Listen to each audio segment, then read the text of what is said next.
Good afternoon. It's 1:53. It's a lovely about 78 degrees or so. Uh, Something unusual popped up on my home page, which means it was probably promoted, although I have in the past watched Jeff Foxworthy. I actually quoted him earlier, there's your sign to, but that's when talking to Dan uh, and it was really Jeff Foxworthy basically engaging in the act of public masturbation, trying to show what an incredibly great Christian he was and good family man and father and stuff. He was talking about how this is about homelessness, but I'll get to it. But I eventually decided to run a test protocol on him to see if he's really and he told his story about how he family man. He just loves to be, and he doesn't like to let he no matter where he is at, he would rent a plane and fly back so he could be there with his kids, even though comedians work late, so he could be there with his children and his wife in the morning and stuff like that.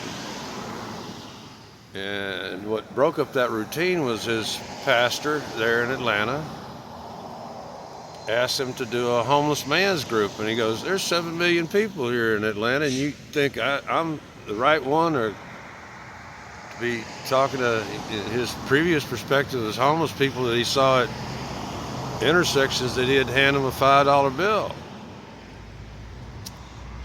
He also, of course, mentions that when he started up this homeless men's group, that he had to bribe them with I guess going to Popeye's fried chicken and getting a bunch of chicken biscuits, or you just said chicken biscuits to breakfast at 7 a.m. And never mentions the fact, and it goes into a little detail, the fact that he never told his kids why he was getting up a little extra early and leaving, instead of, because he said he'd have to get up by 5:30 no matter where he had just flown him back in from and stuff like that. And to get to, I think that's where he said Popeyes, to get the chicken biscuits by 6 a.m. when they opened up and stuff. So he was actually, at that point, he was kind of cheating his own family. He was neglecting his family. And then he tells the story. He asked this young boy, like a 21-year-old guy, like, well, what's your story? You know how many times I've heard that here? And you ever notice I never ask. Actually, I learned a long time ago I don't ever ask. I don't pry to begin with, because they lied. Homeless people will come up to you all the time and they start telling you their sob story. And when I check it out or dig a little data, or just a few days later, you find out that everything that they told you is not true. Jeff Foxworthy bought it without apparently checking it out. The young boy, a young man, 21 years old, claimed that, I think he said first his mother died, then his sister, which goes first, sister committed suicide, and then his father committed suicide. I'm trying to make sure. At first it sounded like, I'd have to go back and watch it a second time. I don't want to waste my time on that. And I go, like, here's a chance to run a test protocol and see if he's really a Christian, if he's really a decent person. Because I know I'm allowed to do it once, but I can't do it more than once on any.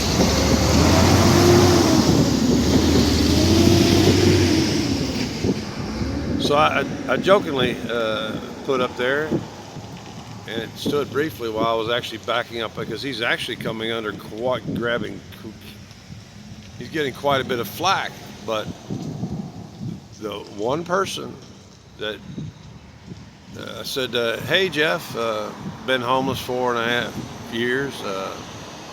I'm not much into sob stories or chicken biscuits or whatever, but I'll I'll take that $5 you used to hand out, and then I put my Cash App account up there, and within a minute or so, the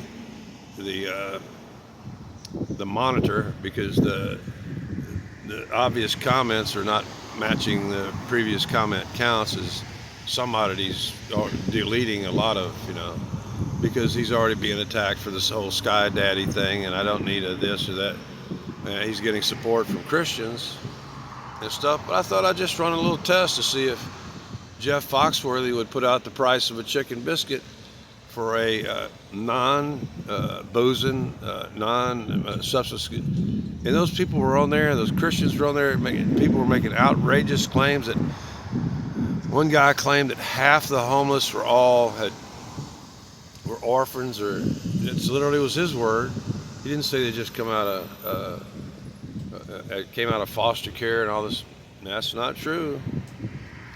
And that's what I'm bothered about Jeff Foxworthy, is he actually believed a crackhead with a sob story. Jeff, you're telling a story to build up your own,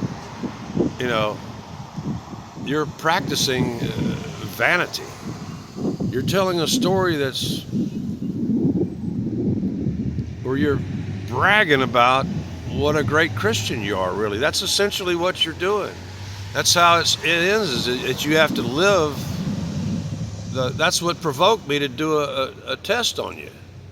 He said you have to live the faith. And yet, technically, he was neglecting his children and his wife at breakfast to go out and hang out with what is now up to 30. What started out at first at 7, he's now up to 36 groups of like 700 men or something in the Atlanta area, I guess, handing out chicken biscuits in the morning for the bait to get the guys in. And so, Jeff, you're a fair comedian, not a great one. I think you're a good family man, except you just gave me evidence that no, you're not. Because you was leaving before your children and wife got up. You weren't having breakfast as you had for, you said you didn't sleep for almost 10 years. And yet you decided to devote one day a week to a bunch of guys who tell sob stories like that. Even to a lot of people that mother dies, sister commits suicide. It didn't go the other way. And then the father commits suicide, the odds on that are phenomenal. And number two, he didn't check the guy's story. I've had a lot of people approach me and I check their story.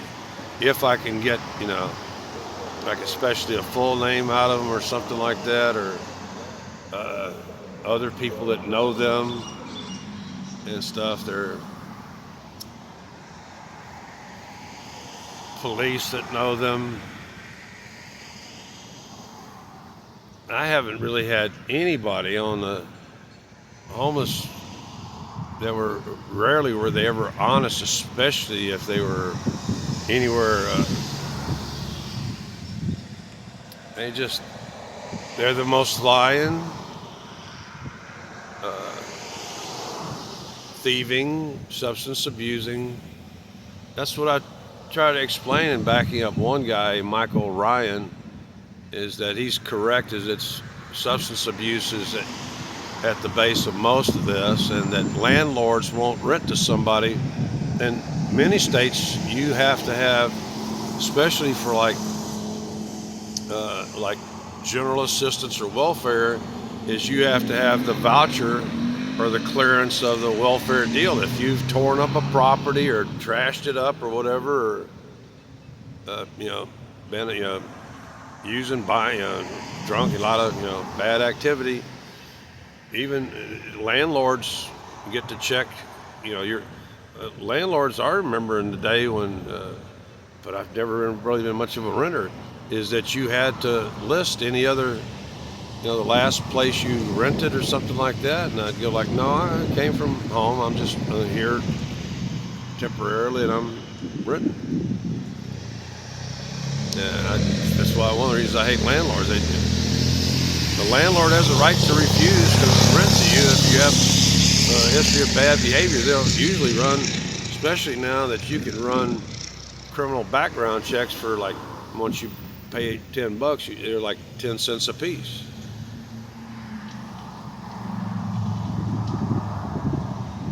So, Jeff Foxworthy, nice try, but all you're essentially doing is beating your chest and trying to prove to the world that you've actually, taken a couple hours a week and so maybe a little bit of money.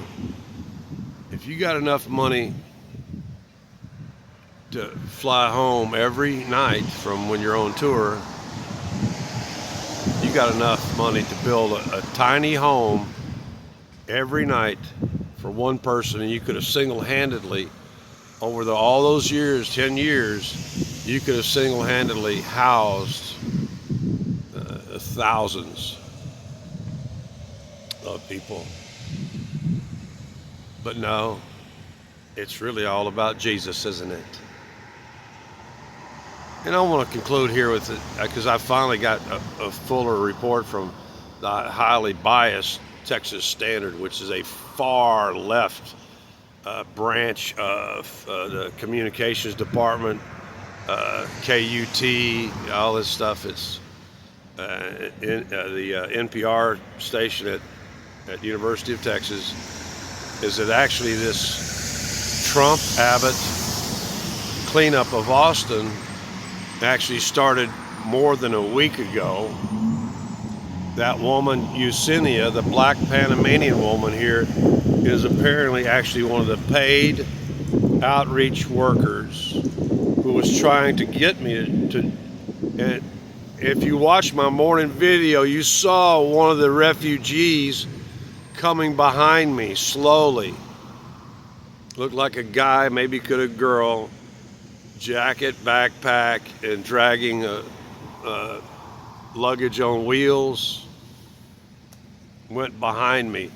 Actually, it was moving so slow, it took a long time, because when I was reviewing the video, it took a long time for the person to get from this side to the other side of my head to where I could get a look at them. And they claim there's only 4,000 homeless people in Austin when there are 40,000. But they have bulldozed and cleaned up. They give different. Texas Standard actually moved the number. One television station gave it out more accurately. It was 3,000 tons when the Texas Standard said it was 3,000 pounds, and 40 encampments I've seen in a single encampment, 3,000 pounds of garbage minimum. Because see, unlike me, they don't take out their trash. The reason that I didn't get caught up in this is, number one, I'm not within Austin city limits.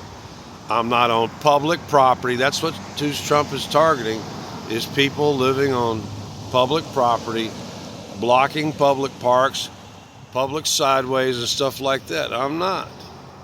I'm on private property. None of the property owners have. The police were just here the other day and said, we've never had any problem with you.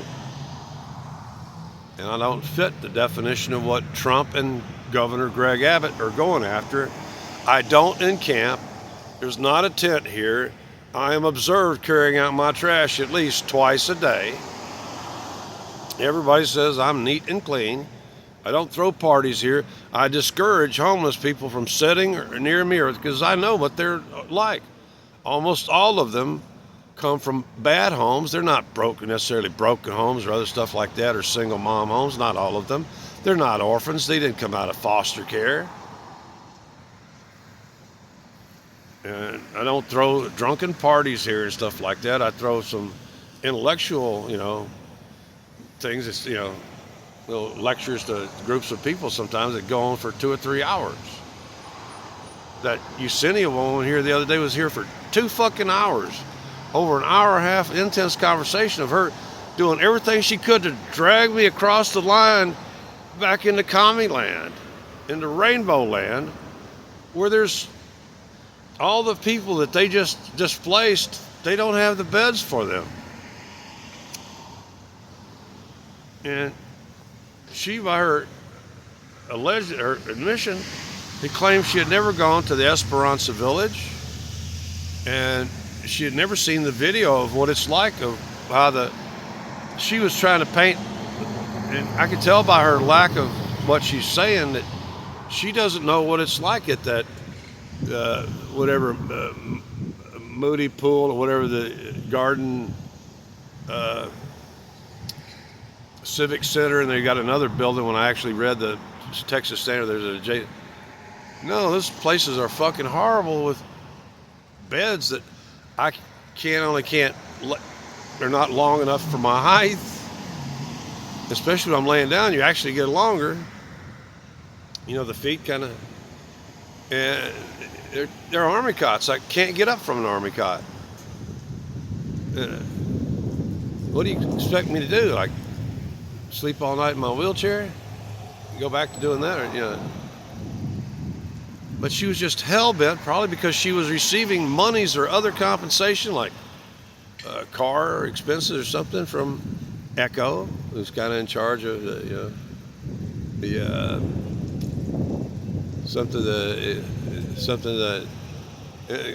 coalition to end homelessness, and it's the same group. It's them and the art. The homeless industry in Austin is actually, according to the Texas Standard, just published it today or whatever. They're still wanting $101 million, and they don't have any actual remedies to at least get appropriate housing for those of us who are non-violent, non-thieving, non-lying, orgian people who just would like to get out of the weather and not be constantly harassed and have to watch everything that we own, because they will steal the shoes off of your fucking feet around here. You can't even really afford to get drunk in Austin, Texas. If you're drunk enough, you'll wake up with no shoes on and they will steal your shoes or your boots just so that you don't have them. That's what a hateful, liberal, enclave that Austin is now. They've permitted this to happen. They made it happen by defunding the police by $113 million beginning 4 years ago. When I got here, Austin police had already been defunded and was already telling them, you're over-policing, especially the minority communities. Well, it's the minority communities where most of the bodily injury, the person-on-person crimes or property crimes were happening.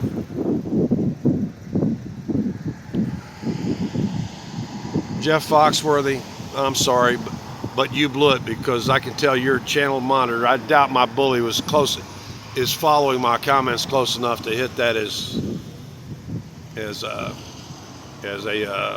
spam,